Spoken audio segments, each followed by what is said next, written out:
மனிதானே மகத்தானவன், மனிதானே மகத்தானவன், மனிதானே மகத்தானவன். நண்பர்கள் அனைவருக்கும் வணக்கம். பதிவுக்கு போறதுக்கு முன்னாடி நம்ம சேனல் சப்ஸ்கிரைப் பண்ணாதவங்க சப்ஸ்கிரைப் பண்ணுங்க. ஒரு 2 நாளைக்கு முன்னாடி பத்திரிகையாளர் சந்திப்புல அண்ணாமலை அவர்கள் கிட்ட கேட்கிறாங்க, அவர் இந்த மாதிரி பகல்காம் அந்த தீவிரவாத தாக்குதல் பாகிஸ்தானுக்கும் நமக்கு இருக்கிற போர் பத்தி சொல்றாரு. அதுல நிறைய விஷயம் சொல்றாரு. இந்த மாதிரி நம்ம பகல்காம் தீவிரவாத 26 பேர் சுட்டு கொண்டுட்டாங்க, அதுவும் எந்த மதத்துக்கு பேர் கேட்டு அவங்க சுட்டிருக்காங்க. அப்படி இருந்து கூட நம்ம தாக்குதல் இந்தியாவோட தாக்குதல் அற வழியில தான் நடந்திருக்கு. தீவிரவாதத்தை மட்டும்தான் அந்த 9 இடத்துல தாக்கியிருக்காங்க.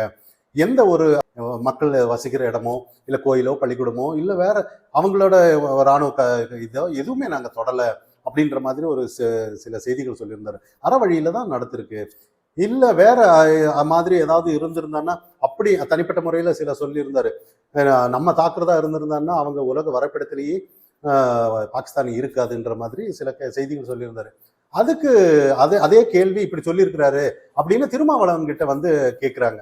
இந்த மாதிரி வரைபடத்துல இருந்தே காணாம போயிடும் அப்படின்னு அண்ணாமலை அவர் இதை பத்தி என்ன, அதெல்லாம் ஒரு கற்பனைவாதம் அப்படின்னு அவர் அதுல இருந்து ஸ்டார்ட் பண்றாரு.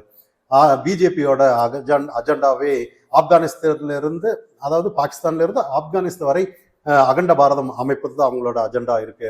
அதனால இவங்க போர் விரும்புறாங்க அப்படின்ற மாதிரி ஒரு கருத்து சொல்றாரு. ஆனா இந்த இடத்துல நம்ம புரிஞ்சுக்க வேண்டிய விஷயம் என்னன்னா, இங்க யார் அரசியல் பண்றாங்கன்னு தெரிஞ்சுட்டா போதுன்ற மாதிரி தான். ஏன்னா நிறைய விஷயங்கள் இன்னைக்கு டிரான்ஸ்பரண்டா தெரியுது. தீவிரவாதம் யாரு தாக்கியிருக்காங்க, அந்த தீவிரவாதி எங்க வேறா இருக்கு, யார் அதுக்கு சப்போர்ட் பண்றாங்க, யார் அதுக்கு துணையா இருக்காங்க, எந்த நாடு துணையா இருக்காங்க, அந்த நாட்டுக்கு யார் யார் துணை இருக்காங்க அப்படிங்கிற A to Z இந்த போர்னால தெரிய வந்துருச்சுன்னு நமக்கு புரிஞ்சிக்க முடியுது. சாதாரண ஒரு மனுஷனாலையும் புரிஞ்சிக்க முடியுது. ஏன்னா இது யாருமே இல்லை. இப்ப காங்கிரஸ் ஆண்டு இருந்தாலும் சரி, பிஜேபி இருந்தாலும் இதெல்லாம் இல்லை. இதை தாண்டி அவங்களோட நோக்கம் என்ன, பாகிஸ்தானோட நோக்கம் என்னன்னு ஒரு விஷயம் புரியுது.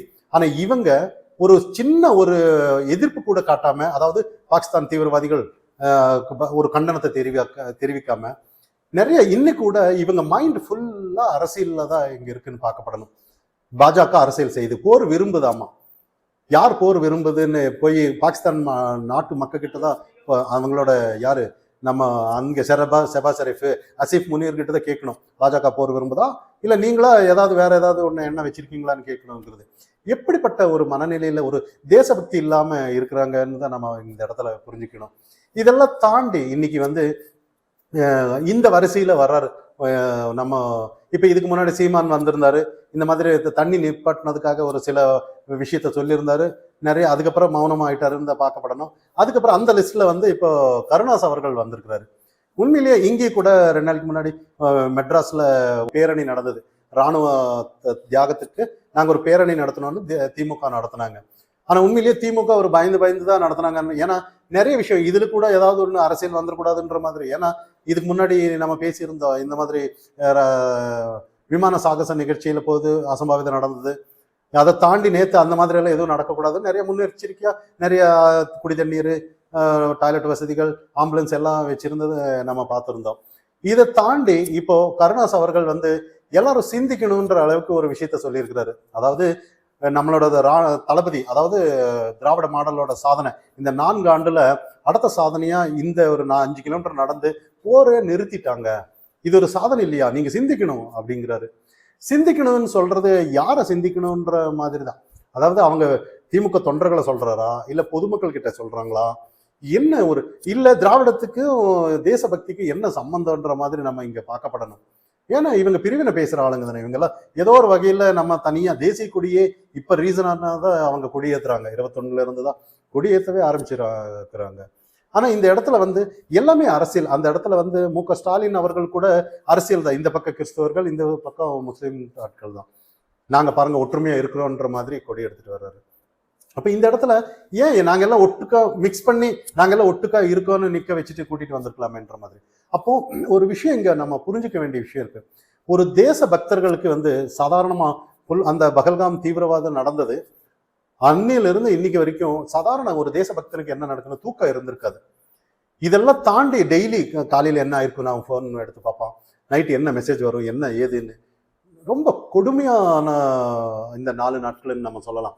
இதெல்லாம் தாண்டி நமக்கே இப்படி இருக்கும்போது அங்க முப்படை தளபதிகளும் நம்ம பாதுகாப்புத்துறை ராஜ்நாத் ஆனாலும் சரி, அமித்ஷா ஆனாலும் சரி, அதுக்கு வெளியுறவுத்துறை நம்ம ஜெய்சங்கர் ஆனாலும் சரி, செய்தி தொடர்பாளர் விக்ரம் மிஸ்ரி ஆனாலும் சரி, எல்லாம் அவங்களோட தூக்கமே இல்லைன்னு பார்க்கப்படணும். யாருமே தூங்கி இருக்க மாட்டாங்க. இதெல்லாம் தாண்டி தியாகங்கிறது பாருங்க, ராணுவ வீரர்கள் அவங்க உண்மையிலேயே நிறைய பேர் அடிபட்டிருப்பாங்க, நிறைய இறந்துருக்காங்க. செய்திகள் எல்லாம் வருது, தெரிவிக்கிறதெல்லாம் நம்ம பார்க்குறோம். தியாகம் எல்லாம் நினைச்சு பாரு, அவங்களுக்குன்னு ஒரு வீடு இருக்காதா? அவங்களுக்குன்னு ஒன்று குழந்தைகள் இருக்க மாட்டாங்களா? பெற்றோர்கள் இருக்க மாட்டாங்களா? அவங்களுக்குன்னு ஒரு எதிர்காலம் இருக்காதா?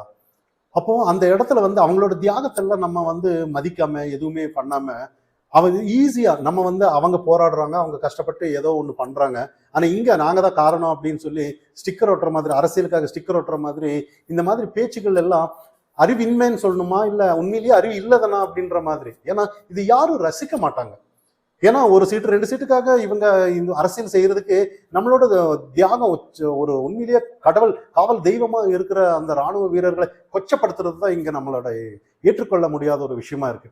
தியாகம்னா என்னன்னா அவங்கள பார்த்து தான் தெரியணும். அந்த பனியில, அந்த மலைப்பகுதியில ஒவ்வொருத்தரும் அவங்க படுற கஷ்ட துன்பத்தை பார்த்தானா, இங்க ஏதோ ஒரு சீட்டுக்காக அங்க கொள்ளடிக்கிறது, இங்க கொள்ளடிக்கிறது, லஞ்சம் ஏதோ ஒண்ணு. அரசியல்ல என்ன சம்பாதிக்க தானே வர்றாங்க இவங்க, எதுக்கு என்ன நாட்டை காப்பாற்றமா வர்றாங்க? நாட்டு அப்படி ஒரு தியாகம், நாட்டு மேல பற்று இருந்திருந்தனா இந்த மாதிரி பேச்சு வராது. ஏன்னா அவங்களுக்கு புரிஞ்சிருப்பாங்க ஒரு நாட்டுல எவ்வளவு வீரர்கள் வந்து ராணுவ வீரர்கள் எவ்வளவு கஷ்டப்படுவாங்க, அவங்களோட தியாகம் என்ன, அவங்களோட இது இரவும் பகலும் பார்க்காம அவங்களோட கஷ்டப்படுற விஷயத்த அவங்க புரிஞ்சிருப்பாங்க, அவங்க எல்லாம் புரிஞ்சிருப்பாங்க. ஆனா இந்த இடத்துல ஒரு நம்ம நிறைய பார்க்கலாம் இறந்து. இப்போ அது கூட வேணாம், நம்ம இப்போ பூஜ் மாவட்டத்துல காஷ்மீர்ல வந்து இப்போ ஒரு 15-16 பேர் கொன்னாங்க, குழந்தைங்க இருக்காங்க, எல்லாமே இருக்காங்க, கொன்னுட்டாங்க. அட்லீஸ்ட் அவங்கள நினைச்சா இருந்தாலும் கூட இந்த மாதிரி வார்த்தைகள் வராது.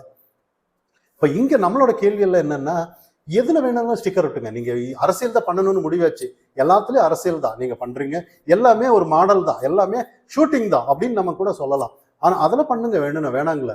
ஆனா உண்மையிலேயே நம்மளோட தேசத்தை காப்பாத்துறாங்க அந்த ராணுவ வீரர்கள் கிட்ட மட்டும் இந்த அரசியல் வேணாங்கிறது நம்மளோட கேள்வி. இதெல்லாம் தாண்டி தெரிஞ்சோ தெரியாமலோ சொல்லியிருந்தாலும் கூட இதை வந்து உண்மையிலேயே கருணாஸ் அவர்கள் சொல்லியிருப்பாரு, நீங்க பேரணி நடந்ததுனாலதான் நம்ம நின்றுச்சு அப்படின்னு சொல்லியிருந்தாலும் கூட முதல்வர் அவர்கள் ரசிக்க மாட்டாருன்னு தான் நான் புரிஞ்சுக்குவேன். ஏன்னா உண்மையிலேயே அந்த ரசிக்கத்தக்க விஷயம் கிடையாது. இது உண்மையிலேயே திராவிடத்துக்கு ஒரு ஒரு தவறான ஒரு செய்தி தான் நம்ம பார்க்கப்படணும். ஏன்னா இது யாரும் ரசிக்க மாட்டாங்க. ஏன்னா திமுகவில் இருக்கிறவங்களையே கேட்டு பாருங்க, ரசிக்க மாட்டாங்க அவங்க எல்லாம்.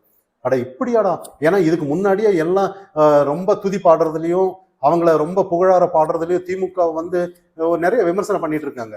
அப்ப இதையும் கூட பண்ணும்போது மக்கள் மறுபடியும் பார்த்தோம்னா, அடே ஒரு தேச தீவிரவாதிகளுக்கும் நமக்கும் ஒரு சண்டை நடக்குது, இந்த இடத்துலயும் ஒரு அரசியல் பார்த்துட்டோம்னா இவங்க நாட்டுப்பற்று எங்க இருக்க போகுது, இவங்க மக்களை பத்தி சிந்தனை எங்க இருக்க போறது? இவங்க வாழ்க்கையில ஏதாவது ஒன்று அரசியலுக்கு வரணுங்கிறத தாண்டி மக்கள் பத்தி சிந்தனை இல்லாதவங்க தான் இப்படிப்பட்ட பேச்சு பேச முடியுன்ற அளவுக்கு மக்கள் வெறுப்படைவாங்களே ஒழிய ஆதரவு எங்கேயும் இருக்காதுன்னு தான் நம்ம பார்க்கப்படணும். மனிதானி மகத்தானவன், மனிதானி மகத்தானவன்.